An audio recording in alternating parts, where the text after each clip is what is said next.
Hello friends, I am Ravikant. Welcome you at Gyan education. आज हम करने वाले basically expected questions for bank promotion exams. तो ये पार्ट फर्स्ट हमारा फर्स्ट पार्ट है और गाइस हम इसके कंटिन्यूस के पार्ट बनाएंगे। So we will try to cover all type of questions which expected to come in your exam. ये बेसिकली सही बैंकों के लिए, सही बैंक में जितने पीएसयू बैंक हैं, सही बैंकों में क्वेश्चन आते हैं इस तरह के।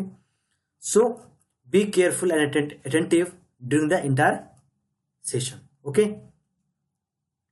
चलिए शुरू करते हैं।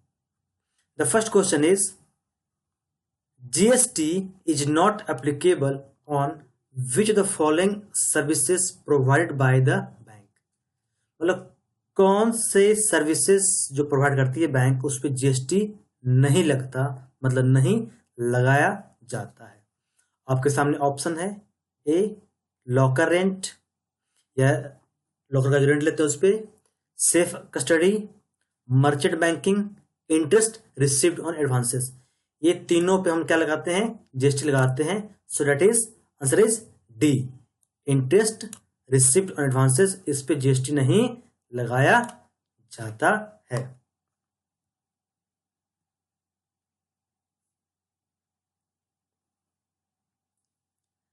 Next question, the working hours of the branch are 10 am to 5 pm, while banking hours are 10 am to 3 pm, जैसा नॉर्मली होता है।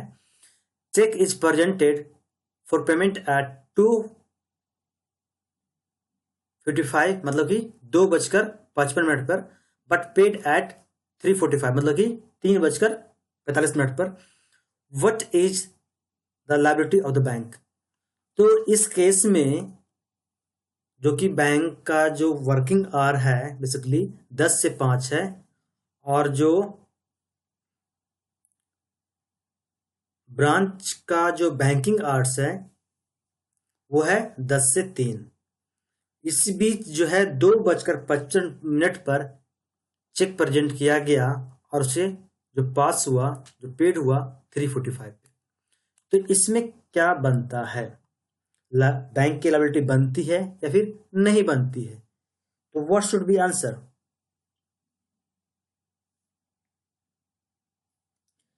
आंसर कैसे होगा?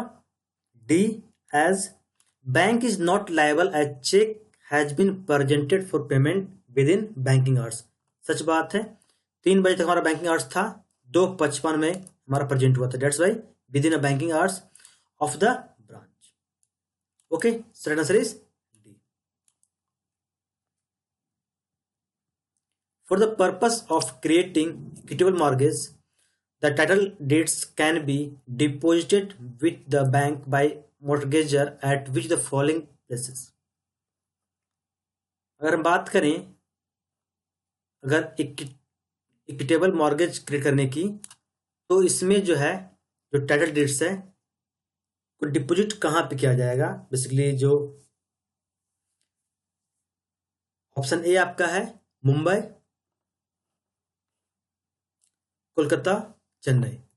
Be any place notified by a state government for this purpose.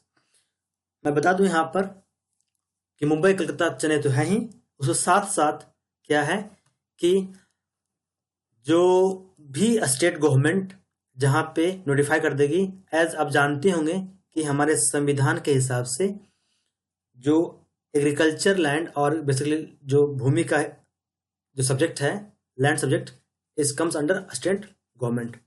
That's why cancer सही answer होगा हमारा D. Okay,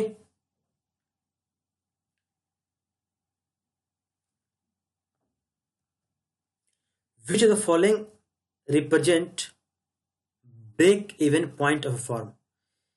मतलब कि इसमें अगर बात करें कि कौन सा लेवल जो है आपका ब्रेक इवन पॉइंट प्रेजेंट करता है। चलिए ये सारे ऑप्शन तो क्लियर भी हो जाएगा कि ब्रेक इवन पॉइंट होता क्या है basically. Let's see option first, level of sales at which revenue and expenses are equal. जितना आपका इनकम मतलब रेवेन्यू आया है उतना ही खर्च हुआ है। मतलब कि अगर 50 रुपया खर्च किया आपने तो 50 रुपया आपका रेवेन्यू आया है। ये भी क्या है, एक ब्रेक इवन पॉइंट है। When there is no profit loss, same बात रिपीट हो गई, जितना रेवेन्यू तो एक्सपेंस मतलब no profit no loss. When sales minus variable cost is equal to fixed cost, जितना हमने सेल किया उसमें जितना मेरा कॉस्ट लगा वेरिएबल कॉस्ट, और मेरा कितना आया, फिक्स्ड कॉस्ट के बराबर आ गया, तो again it's again a break even point. So let us should be, क्या होगा, all of this. Next question, which the following ratio is used to know financial position or long term solvency of firm। इसमें से कौन सा ratio use किया जाता है financial position जानने के लिए किसी भी फर्म का, किसी भी कंपनी का। कैसे निकालते हैं हम लोग, इट्स वेरी इजी वन, डेब्ट इक्विटी रेशियो के थ्रू हम पता कर लेते हैं किसी भी फर्म के फाइनेंशियल पोजीशन को। या फिर बात करें अगर हम लॉन्ग टर्म सॉल्वेंसी, मतलब कि कब तक वो जो है पेमेंट करने में सक्षम है। As per RBI guidelines maximum number of members in a joint liability group can be. अगर हम बात करें आरबीआई गाइडलाइंस की, तो maximum number of members in a joint liability group कितना होना चाहिए, तो कम से कम होना चाहिए, सॉरी क्या कम से कम मतलब ज्यादा से ज्यादा, मतलब मैक्सिमम मतलब ज्यादा से ज्यादा कितना होना चाहिए, 10 10। ओके, तो कितने होंगे, 10। तो अगर बात करें यहाँ पे कि आरबीआई गाइडलाइन सबसे मैक्सिमम नंबर ऑफ जो member of maximum number of members in joint liability group, joint liability group में मैक्सिमम कितने होंगे, 10 होंगे, 10 होंगे। ओके, ये आरबीआई का गाइडलाइन है। Next question, what is the type of liability of a bank when it issues guarantee. ये काफी बेसिकली काफी इंपॉर्टेंट क्वेश्चन है, और ये बहुत जगह पूछा जाता है, जेईई में पूछा जाता है, ये कभी कभी सीआईबी में पूछा जाता है, और बैंक प्रमोशन में एग्जाम में भी पूछे गए हैं। ओके, क्वेश्चन काफी आसान है कि अगर जो है गारंटी इश्यू कर रही है बैंक, तो कैसा होगा, ये किस तरह की ये लायबिलिटी होगी, ये होगी आपकी कंटेजेंट लायबिलिटी, मतलब कि इसको बोलते हैं आप इमरजेंसी लायबिलिटी कर सकते हो, कि आपातकालीन, कि आपका जो है कभी भी जो गारंटी दिया है और जिसकी गारंटी दिया है वो फेल कर गया, वो नहीं पे कर पाया, तो बैंक की लायबिलिटी हो जाएगी, that is a contingent liability, मतलब कभी भी सर पे बोझ आ सकता है। Next question, what is the ceiling on investment in plant and machinery for classification as micro enterprise in manufacturing.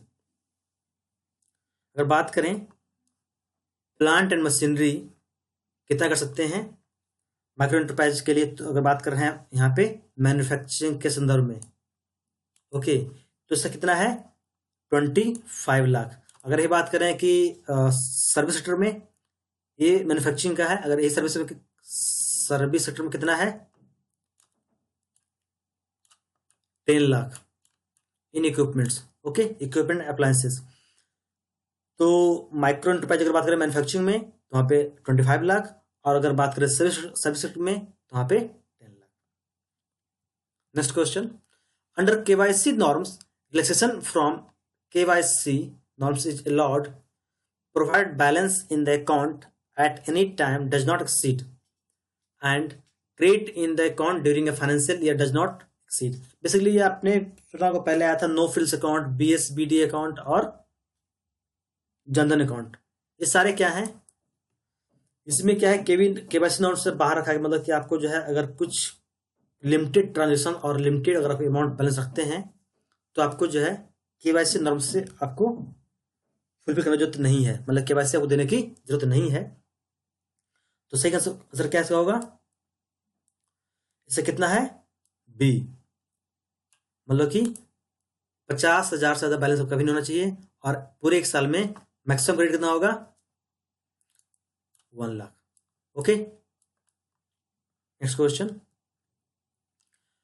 Turnover method is used for assessing working capital requirements of a small manufacturing enterprises for working capital limited up to working capital limits up to, मतलब कहा जा रहा है इसमें कि turnover जो method है जिसको यूज करते हैं हम लोग working capital requirements, okay, of a small manufacturing enterprise के लिए, तो ये जो वर्किंग कैपिटल कितने तक लिमिट्स होता है, अप टू,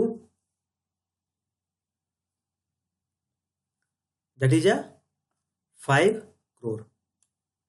कितना होता है, 5 करोड़। यहां पे हम क्या करते हैं, टर्न ओवर मेथड का हम यूज करते हैं for knowing working capital requirements of a small manufacturing enterprises. Okay friends, this is a small help from my side to all of you guys. If you like, so please share with your friends, so I upload more videos like this. See you in the next video.